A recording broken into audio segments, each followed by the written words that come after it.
Hello दोस्तों, आप सभी का स्वागत है। और आज हम बात करने वाले हैं पटवार एग्जाम 2025 के बारे में कि अंतिम दिनों में हमें किन किन बातों का ध्यान रखना है। और दूसरी बात करेंगे हम जो पटवार एग्जाम 2025 की जो अंतिम 28 दिनों की क्या रणनीति होनी चाहिए कि इन दिनों में हम हमारी जो एग्जाम है उसको एक अच्छा मोड़ दे पाए और एग्जाम में सफलता सुनिश्चित कर पाए। तो अब हम देर ना करते हुए स्टार्ट करते हैं कि अंतिम दिनों में हमें किन किन बातों का ध्यान रखना है। तो जो परीक्षा के अंतिम दिनों में हमें किन किन बातों का ध्यान रखना है, इसके लिए हमने बनाई है 7 पॉइंट स्ट्रेटेजी। यदि आप इस स्ट्रेटेजी पे काम करते हो तो आपकी सफलता में 4 चांद लग जाएंगे और आपको सफलता सुनिश्चित होगी। तो इसके तहत हमें इन 7 पॉइंट का याद रखना है। और इसके तहत हमारा जो फर्स्ट पॉइंट है वो है हेल्थ। हमें सबसे पहले ऐसा करते हैं स्टूडेंट्स, जैसे आप सभी को भी इसका ध्यान रखना है कि एग्जाम में लास्ट टाइम में इतने दिनों से बहुत ज्यादा मेहनत करते हैं, लेकिन लास्ट टाइम आते आते पेशेंट मतलब हमारा जो पेशेंस है, धैर्य, वो कम होने लग जाता है। और हम हमारे जो हेल्थ है, हम सोचते हैं और ज्यादा मेहनत करें और ज्यादा मेहनत करें, उसकी वजह से जो हमारे हेल्थ है उसको इग्नोर करने लग जाते हैं। और इसकी वजह से हम हमारे कई दिनों को खराब कर लेते हैं और हमारा जो मतलब एक जो एग्जाम की तैयारी करने का जो रिदम है वो भी कहीं ना कहीं टूटता है और हमारा जो स्कोर है वो नीचे आता है। इस वजह से हमें जो हेल्थ है इसमें सबसे ज्यादा फोकस करना है, इसीलिए हमने हेल्थ को सबसे ऊपर रखा है। सेकंड पॉइंट पे हमें याद रखना है, जैसे लास्ट टाइम में हम क्या करते हैं, लास्ट टाइम में हम जो न्यू कंटेंट है, क्योंकि हम मार्केट में देखते हैं हमेशा नया नया कंटेंट आता रहता है। एग्जाम से पहले और भी ज्यादा नई बुकें निकलती हैं और नया कंटेंट आता रहता है कि भाई ये पढ़ो वो पढ़ो, उससे जल्दी सिलेक्शन होगा, 100% सिलेक्शन होगा। लेकिन ऐसा नहीं है। आपने इतने दिनों से जो भी पढ़ा है, आप किस टाइप के सीरियस कैंडिडेट हो, आप 2 महीने से पढ़ रहे हो इसके लिए, 6 महीने से पढ़ रहे हो या फिर लास्ट 1 साल से पढ़ रहे हो, आपने जो भी कंटेंट रेफर किया है आपको उसे ही बार बार रिवाइज करना है। आपको न्यू कंटेंट बिल्कुल ही अवॉइड करना है। तो इसलिए आपको, और आप जैसे एक सीरियस कैंडिडेट हो तो आपने शॉर्ट नोट्स भी बनाए होंगे इसके लिए। क्या शॉर्ट नोट्स भी कुछ सब्जेक्ट्स के तैयार किए होंगे, तो आपको उनको ज्यादा से ज्यादा रिवाइज करना है। जैसे अगर हम जैसे पूरे सब्जेक्ट्स के नहीं करते तो कुछ सब्जेक्ट्स होते हैं, जैसे 2-4 सब्जेक्ट्स, उनके हम शॉर्ट नोट्स तैयार करते हैं। तो आपको उनको या फिर आपने जो भी कंटेंट रेफर किया है उसको ही ज्यादा से ज्यादा रिवाइज करना है।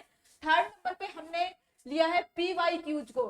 एग्जाम के लास्ट टाइम पे हमें ज्यादा से ज्यादा पीवाईक्यू सॉल्व करने चाहिए। जैसे कि आप मॉक टेस्ट दे रहे होंगे इस टाइम ज्यादा से ज्यादा, तो उनको ही ज्यादा से ज्यादा सॉल्व करना है। इसके अतिरिक्त जैसे हमारे जो मॉक टेस्ट होते हैं उनका जो आंसर की होती है उसमें समराइज टाइप से बहुत सारे क्वेश्चंस का आंसर्स का निचोड़ होता है एक समरी के अंदर उसे भी ज्यादा से ज्यादा रिवाइज करना है। और इस टाइप से हमें पीवाईक्यूज को, मॉक टेस्ट को ज्यादा से ज्यादा प्रेफरेंस देनी है, क्योंकि अब हमारे पटवार एग्जाम के लास्ट 28 डेज बचे हैं। तो आपको इस टाइप से इन पे फोकस करना है। अब हमारा फोर्थ पॉइंट है करंट अफेयर्स। जो करंट अफेयर्स है ये हमारा एक इंपॉर्टेंट पोर्शन है इस एग्जाम के अंतर्गत। और इसमें 7 से 10 क्वेश्चन के बीच में पटवार एग्जाम में आने वाले हैं। तो इन क्वेश्चंस में ये क्वेश्चन हमारे एकदम राइट होने चाहिए। जैसे 7 से 10 क्वेश्चनों के मध्य हमारे कम से कम 5 क्वेश्चन तो काफी इजी आएंगे, तो वो क्वेश्चन आपके बिल्कुल भी रॉन्ग नहीं होने चाहिए। 1-2 बाउंसर क्वेश्चन आते हैं तो वो तो छूट जाए तो कोई ज्यादा प्रॉब्लम नहीं है। इस टाइप से आपको करंट को बिल्कुल भी अवॉइड नहीं करना है, उसको ज्यादा से ज्यादा रिवाइज करना है, पढ़ना है। इसके अतिरिक्त डोंट पैनिक। आपको एग्जाम के लास्ट दिनों में, जैसा कि हम बहुत ज्यादा उसको मतलब पैनिक होते हैं और सोचते हैं कि हम तो बहुत ज्यादा भूल रहे हैं, क्योंकि इतने दिनों से लगातार पढ़ते रहते हैं तो हमें एहसास होता है कि हम बहुत ज्यादा भूल रहे हैं। तो ऐसा बिल्कुल भी नहीं है, वो हमारी मेंटेलिटी बन जाती है। बस हमें उस मेंटेलिटी को हटाना है और हम कुछ भी नहीं भूलते। एग्जाम टाइम पे हमारे सब याद आ जाता है। बस आपको तो जिस रिदम से आप जिस दिन से तैयारी कर रहे हो, पढ़ रहे हो, उसी टाइप से पढ़ना है। तो आपको पैनिक नहीं होना है। लास्ट हमारा 6 पॉइंट है फ्रेंड्स टेस्ट स्कोर। हमारे जो फ्रेंड्स होते हैं वो भी हमारे साथ टेस्ट देते हैं। यदि उनका स्कोर हमसे ज्यादा होता है तो हम डिप्रेस होते हैं और सोचते हैं कि इसका तो एग्जाम में सिलेक्शन हो जाएगा और हमारा नहीं होगा। इस वजह से हमारा जो माइंड सेट है, हम एग्जाम देने से पहले ही ये समझो कि हार मान चुके। तो ऐसा हमें बिल्कुल भी नहीं करना है। हमें, क्योंकि किसी को नहीं पता एग्जाम में किसकी क्या परफॉर्मेंस होने वाली है, क्यों लास्ट टाइम पे कौन किस टाइप से अपनी तैयारी को कंक्लूड कर लेगा और ज्यादा अच्छे से परफॉर्मेंस करेगा। तो आपको फ्रेंड्स के टेस्ट स्कोर से बिल्कुल भी पैनिक नहीं होना है। हमारा जो 7 पॉइंट है वो है नो चेंज स्टडी शेड्यूल।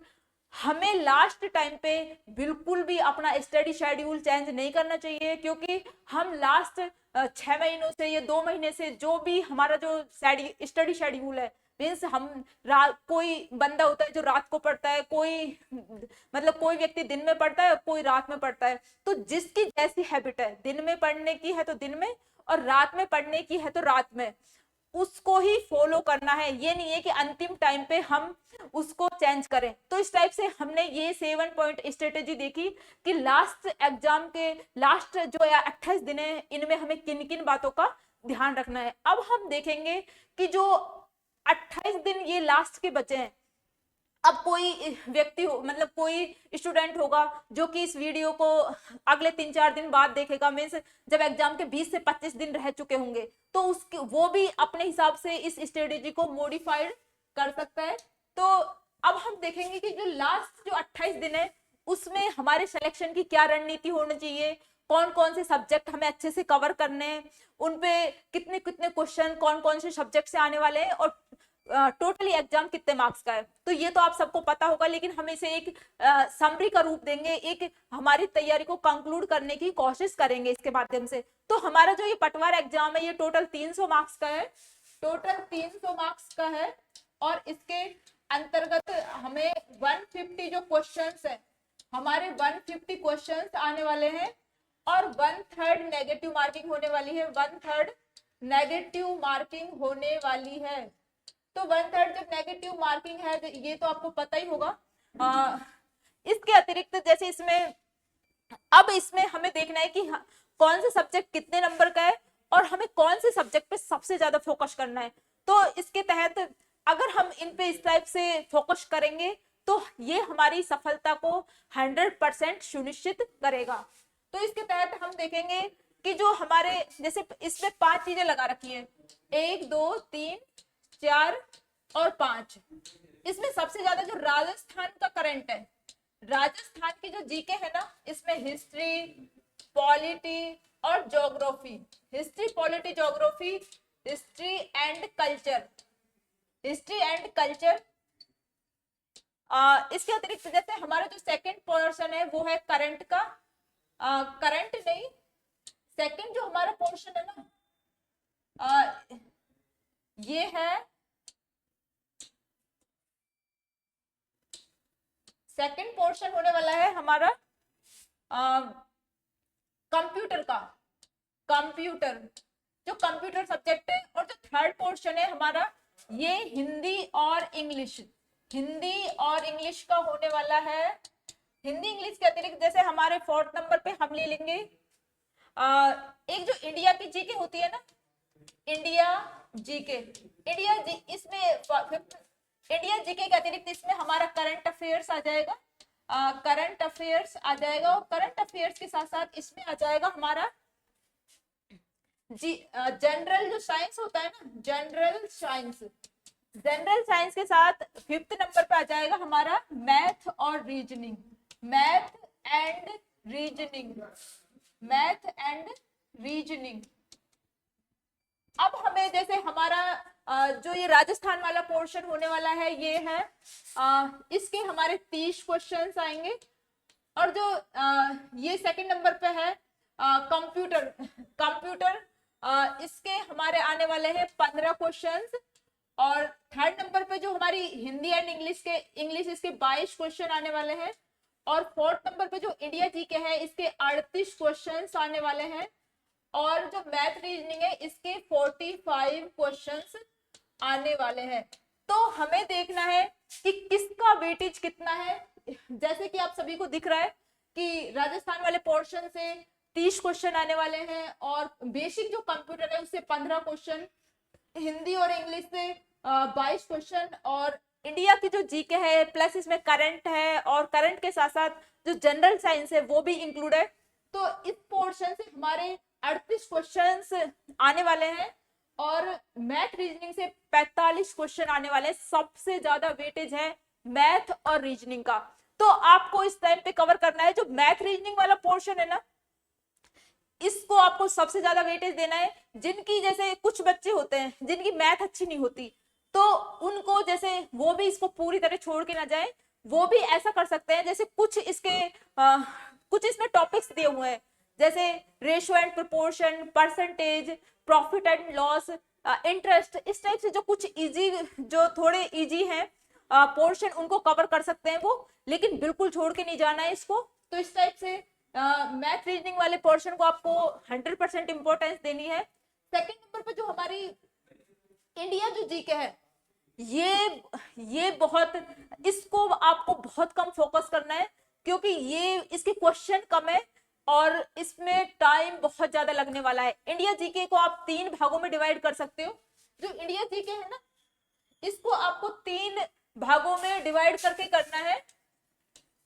इसके तहत ना 3 चीजें आने वाली हैं, ज्योग्राफी, पॉलिटी और हिस्ट्री। ज्योग्राफी, पॉलिटी और हिस्ट्री, और सेकंड नंबर पे इसमें हो जाएगा general science. General science, general science के तहत 3 टॉपिक्स दे रखे हैं, आहार एवं पोषण। आहार व पोषण, आहार पोषण के अतिरिक्त जैसे सेकंड इसमें टॉपिक दिया हुआ है, एक तो जो मानव शरीर है ना उसके बारे में, मानव शरीर।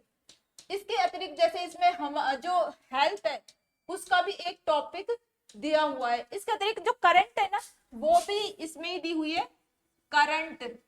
तो इस टाइप से ये हो गया हमारा 38 नंबर का पोर्शन है। ये 38 क्वेश्चन आने वाले हैं, नंबर का नहीं, नंबर तो 76, क्योंकि एक क्वेश्चन 2 नंबर का है। इस टाइप से 38 क्वेश्चन आने वाले हैं इसमें।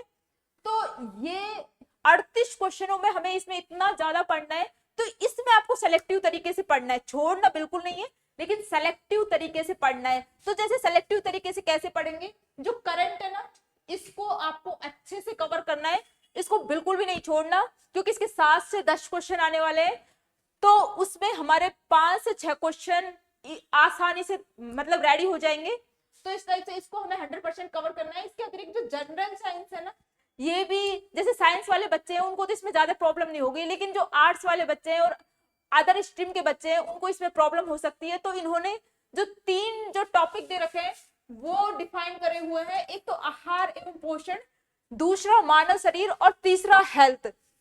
जो आहार एवं पोषण है ना इसको आप कवर करके जा सकते हो। दूसरा मानव शरीर, जैसे इसमें कुछ तंत्र, पाचन तंत्र, उत्सर्जन तंत्र, ये सब आ जाएंगे। तीसरा हेल्थ। तो इन टॉपिकों को देख के जा सकते हो। इसके आपने जो भी नोट्स वगैरह बनाए होंगे, शॉर्ट नोट्स वगैरह, तो उनको आपको पढ़ के जाना है, लेकिन इस पे आपको ज्यादा टाइम खराब नहीं करना। थर्ड है जैसे इंडिया की जो जीके है ना, इसमें जो पॉलिटी वाला पोर्शन है ना इसको आपको अच्छे से पढ़ना है। पॉलिटी का पोर्शन हमने भी अपनी ऑनलाइन क्लासेस में इसके टॉपिक्स कराए हैं, तो आप वहां से भी देख सकते हो। इसमें भारतीय संविधान, इसके अतिरिक्त जो संवैधानिक विकास है, इसमें जैसे 1919 का एक्ट हो गया, 1935 का एक्ट हो गया, आपको उनको देख के जाना है।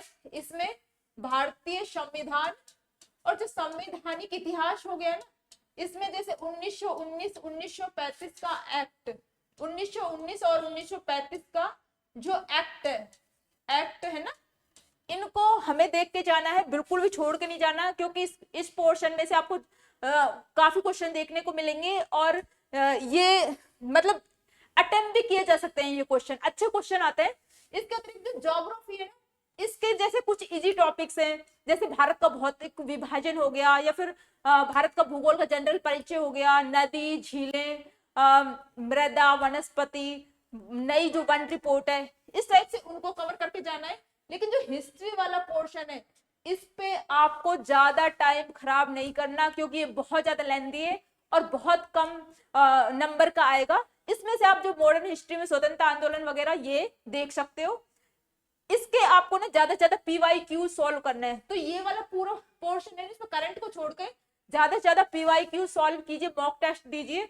इसके अतिरिक्त इसमें ज्यादा टाइम आपको खराब नहीं करना। अब जो नेक्स्ट पोर्शन है ना, नेक्स्ट पोर्शन जैसे हमारा जो बेसिक कंप्यूटर हो गया, बेसिक जो कंप्यूटर हो गया, इसके आने वाले हैं अपने 15 क्वेश्चंस। तो ये बहुत ज्यादा इंपॉर्टेंट होने वाला है और इसको आपको अच्छे से कवर करना है, बिल्कुल भी नहीं छोड़ना।